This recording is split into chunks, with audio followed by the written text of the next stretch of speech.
There was some network problem. Extremely sorry for it. No problem. Today we have Mrs. Shamla, who is a homeopathy doctor. And as a part of EPG Pathshala and Consortium for Education Communication, today ma'am is going to handle the webinar on yoga therapy and homeopathy. Welcome ma'am, and over to you ma'am. All the faculties of yoga department and all my beloved students who are doing degree, post-graduation, MPhil and PhD. It's a great opportunity for me to interact with you. So have a very good morning and let us start. I am actually very new to yoga.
With the macro consciousness, that is the Almighty or Atma or God or whatever you can say.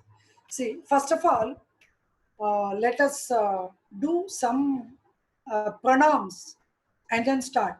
So I think it will really make us to understand the session better. So let us do prayer now. Okay. Om Sahanavavatu Sahanau Bhunaktu Sahaviryam Karavavahai Tejasvinavadhitamastu Ma Vidvishavahai. Om Shanti Shanti Shanti. I'll give you the meaning of this verse in a very short this thing. Oh God, I have started the new venture today. So both the teacher and the student, so we both will do together well, and it will remove all the obstacles in our life and let the world enjoys peace. And Patanjali is the father of yoga. He is not only the father of yoga, so he is responsible for our Vak Shuddhi, Sharira Shuddhi, and Mano Shuddhi. So without giving Anjali to Patanjali Munivar, the course won't be appropriate. So let us do some prayer to Patanjali also. Yogena chittasya padena vacham malam sharirasya cha vaidyakena yopakarotam pravaram muninam Patanjalim Pranjaliranatosmi. See, this is something that we have to offer our salutations to the great Patanjali. See, Patanjali is the saint of all the saints. See how we can say hero of heroes, like that he is saint among all the saints and he is the supreme saint. Actually, Patanjali is the incarnation of Adisesha.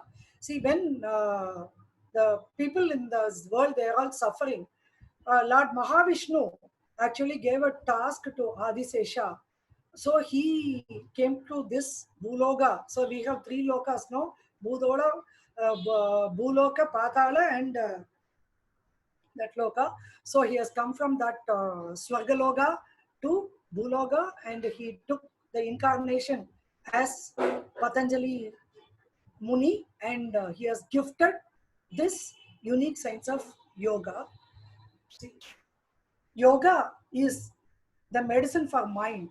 Similarly, he has given grammar, which is the medicine for our words, and also he has given the medical system, that is the medicine for our physical body. So this is the meaning of this. Now let us see. So we have learned just introduction about what is yoga.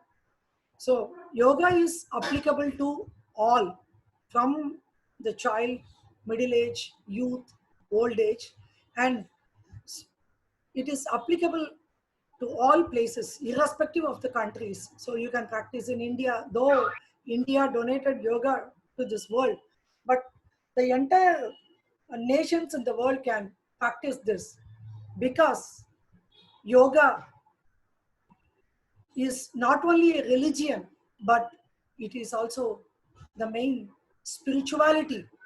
See, first of all, we should know what is religion and what is spirituality. See, what we are practicing, Hinduism, Buddhism, Jainism, not like that. See, religion is something different. It will make a man perfect. See, if you follow some religion, it will give you some sort of code and conduct. So without code and conduct, our society cannot be in a better position. So that is why the religions are all created. So not like that, who is the best one, Nia, Nana, like that. It is not so. So religion, it is for the betterment of ourselves, to improve ourselves, self-empowerment and self-improvement. Okay, what is the difference between religion and spirituality? See, spirituality is, again, it is based on the science. So the spirit, the spirituality comes from the word spirit. Spirit is nothing but our inner consciousness. See, we have to channelize our inner consciousness in a positive and proper way. So we have to direct the spirit in a proper way. For that, the spirituality is very useful. See, there is nothing wrong in being a spiritual person.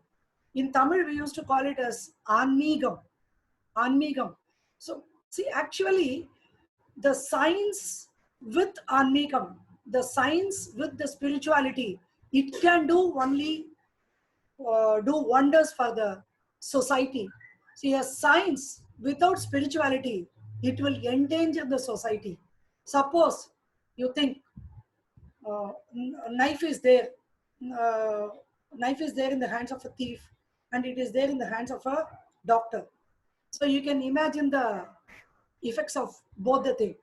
So if you have some sort of spirituality, see, you can tame your physical body, your mind, and you can channelize thoughts. And for example, take the example of atom bomb. See, for what purpose the atom bomb was created. So if the person is not having any good ideas or spirituality or some good thoughts, so he can use the atom bomb to destroy all the nations. But the same thing, the same atom bomb, if it is given to the person with spirituality, he will make it for good purpose, like making electricity or making use of this in medicine or treatment or something else. So this is the basic difference between religion and spirituality. So actually, yoga, it forms a bridge between religion and the spirituality. Okay. Excuse me, some disturbances are there. Please, all of you, mute your microphones. Please mute your microphones.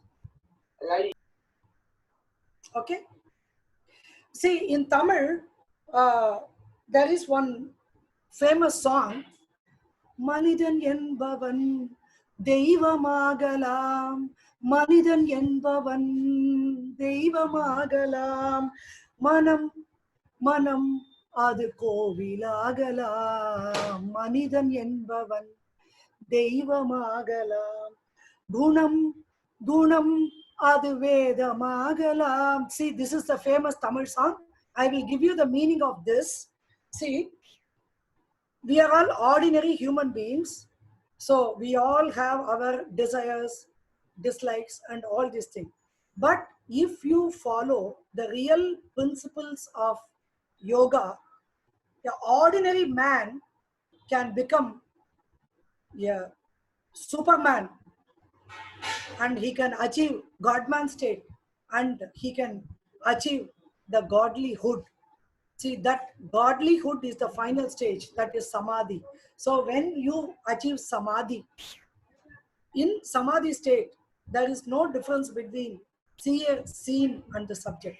See, அதாவது பார்ப்பவன், பார்க்கப்படுவது, பார்ப்பது அனைத்துமே ஒன்றாகிறது. Similarly, when we unite with the divine consciousness, see, the knower, known, and the knowledge, they all become one and the same. So Swami Vivekananda quotes like this: through the practice comes yoga. You can learn yoga through practice.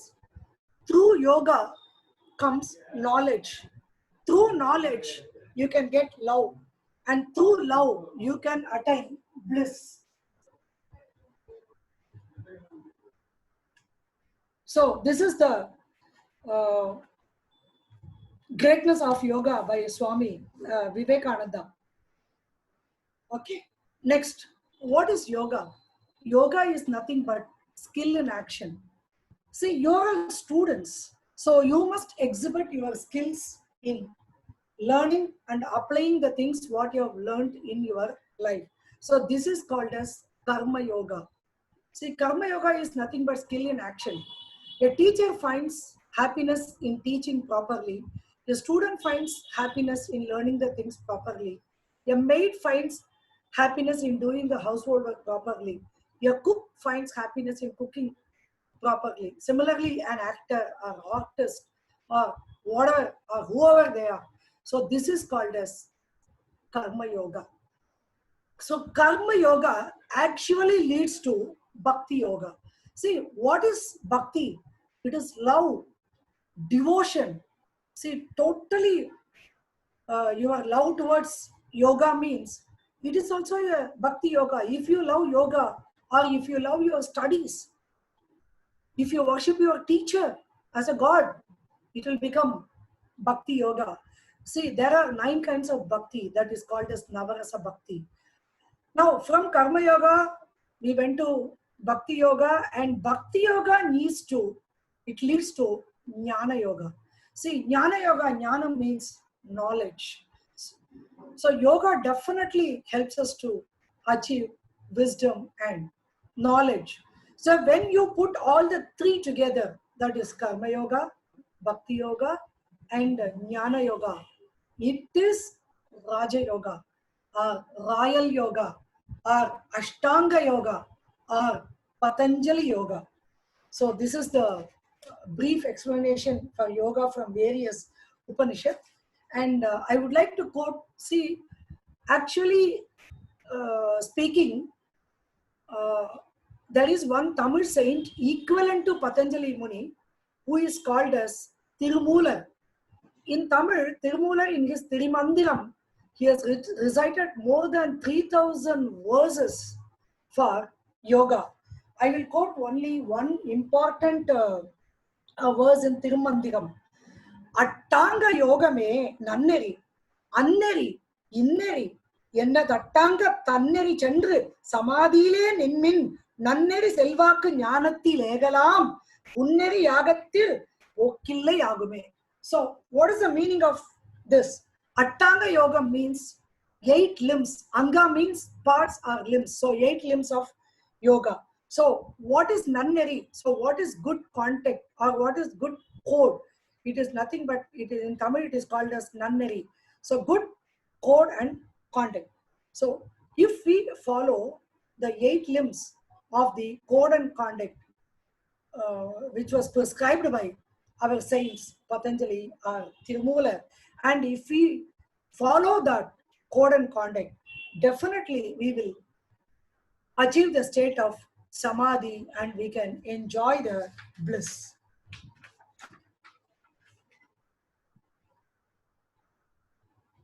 So Patanjali Yoga Sutras, it has contained 196 aphorisms, and for the sake of easy understanding and for the purpose, he has divided into 4. So the first one is Samadhipada, which will give you bliss, and it has got 51 aphorisms. So Samadhi means ecstasy or blissful state. Next is Sadhana. Sadhana means it gives a path. So what are the paths to achieve the Samadhi or the blissful state? So 55 aphorisms. Next, Vibhuti-pada, third one. Vibhuti means powers. So by achieving or by doing the yoga and by achieving the Samadhi, what are the powers you will get? So that things, those things are all described in Vibhuti-pada. And next, the last one is Kaivalya-pada. Kaivalya-pada is liberation or moksha. So that contains 34 aphorisms. So these are all the brief introduction about yoga. And interestingly, we can classify yoga into pre-Vedic, Vedic and post-Vedic period. See, even Mohenjo-daro, Harappan civilizations, the excavations, we can found the seals or something, other things which are made up of yogic postures, and we can see some postures like Shiva teaching yogic postures or tantric this thing to Parvati. So we can assume that the yoga is really more than 5,000 years old, roughly. So it is such a privilege that we are actually, we have got the opportunity to learn this. I really want to congratulate you all because you are all pursuing yoga as the profession, as your career, because now the yoga has come to put full stop for this medicine, engineering, like that. So it is a new thing, and you can have very good future if you pursue yoga with sincere effort and interest, and you must have a belief in yourself and in yogic system. So definitely you will have a bright future. Okay.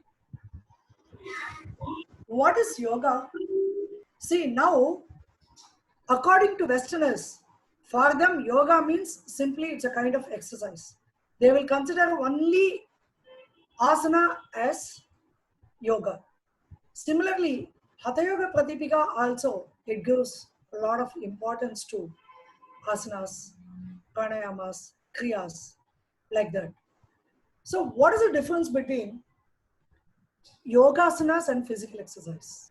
See, the 8 limbs of yoga, it contains yama, niyama, asana, pranayama, pratyahara, dharana, dhyana, and samadhi. So what is the difference between yogasana and exercise? You may ask, why can't I go to gym and do? Why I have to learn yoga? So the answer is, yoga, it affects your entire body as a whole. It will affect each and every cell, each and every tissue, each and every organs, each and every systems, and it brings beneficial effect to the body as a whole.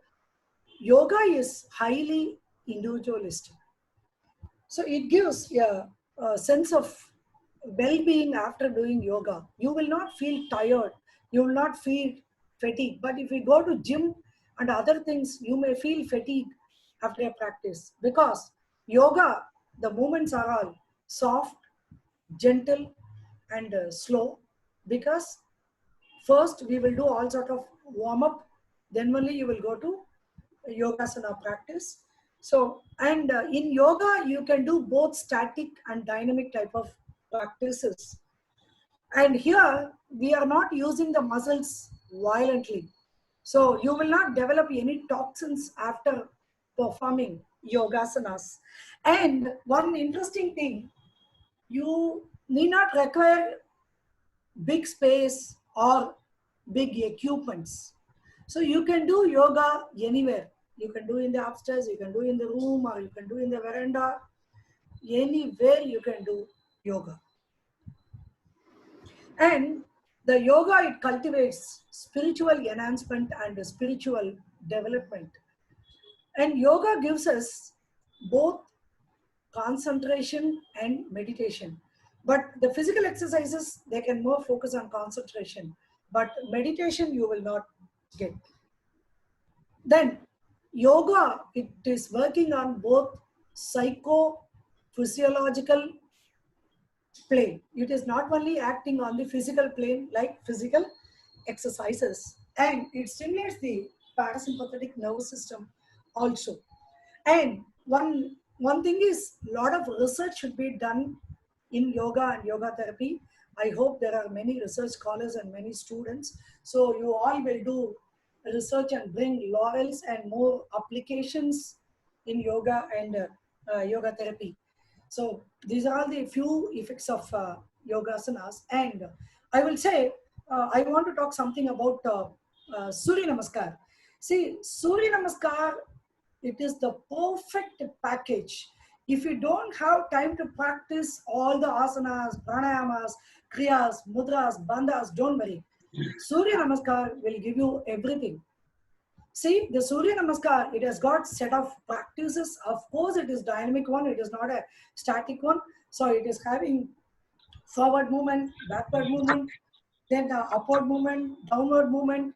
And if you analyze the postures, see, our rishis, actually, they have observed the nature.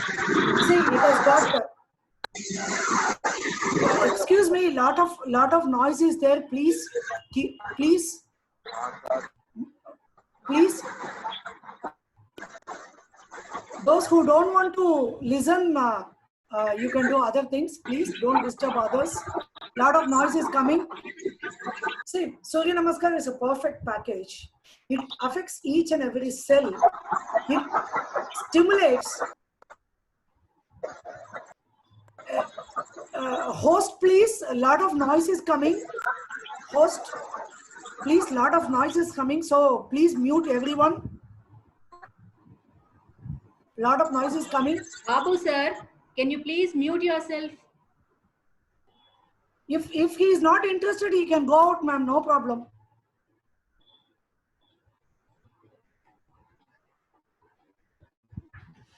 So it's a perfect package. So if you see, it contains Shashankasana, that is rabbit pose, Bhujangasana, serpent pose, then Parvatasana, mountain pose.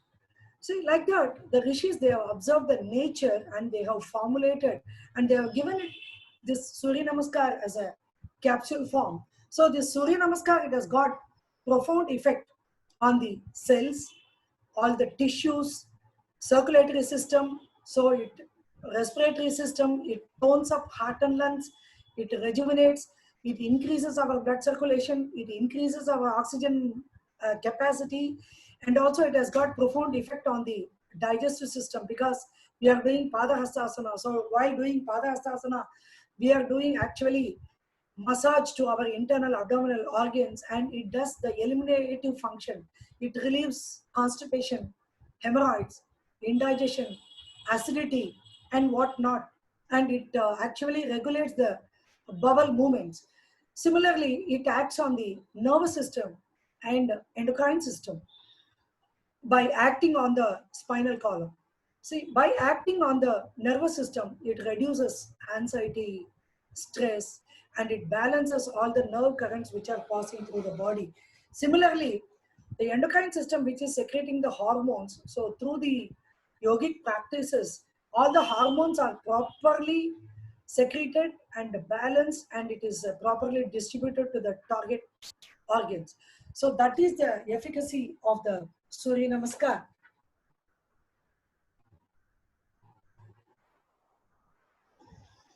So what Patanjali says, what is yoga? Yoga is yoga chitta vritti nirodha. See, I want to stress more on Patanjali Yoga Sutras because Patanjali Yoga Sutras is the foundation, or it is a treatise So based on the Patanjali Yoga Sutras only, all the systems of yoga they have developed. So whether it is Hatha Yoga or Krishnamacharya Yoga or Patanjali Yoga or Bihar School of Yoga or Shivananda Yoga or what not. So that's what I'm giving more importance to Patanjali Yoga Sutras. So Patanjali Yoga Sutras defines yoga as yoga hai chitta vriddhi nirodha. See, chitta means our consciousness. Vriddhi means modifications. Nirodha means we have to restrain or we have to abstain ourselves from the modifications. So that is called yoga. See, for this, see, in Tamil we used to call manam kurangu pondrathu. So mind is like a monkey. So to control this monkey mind, we need lot of effort. So he has described those efforts as abhyasa and vairagya. See, what do you mean by the word abhyasa? Abhyasa means practice. By constant practice only, we can abstain from these modifications of the mind. So to practice continuously, you need vairagya. Suppose you want to do yoga and you have got the strong determination and your mobile rings and you are answering, or immediately you want to chat with somebody, or you want to see WhatsApp or Facebook or something like that. So abhyasa cannot be fulfilled without vairagya. So the abhyasa and vairagya should go together. Similarly, for yoga students, this abhyasa and vairagya is very, very, very important.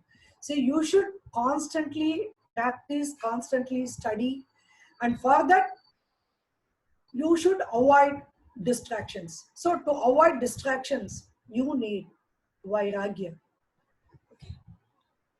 So what are also the obstacles to practice yoga? See, you want to practice yoga and you're planning today, tomorrow I'll get up by 4 o'clock and practice yoga. But you have to come across so many obstacles and you have to remove the obstacles.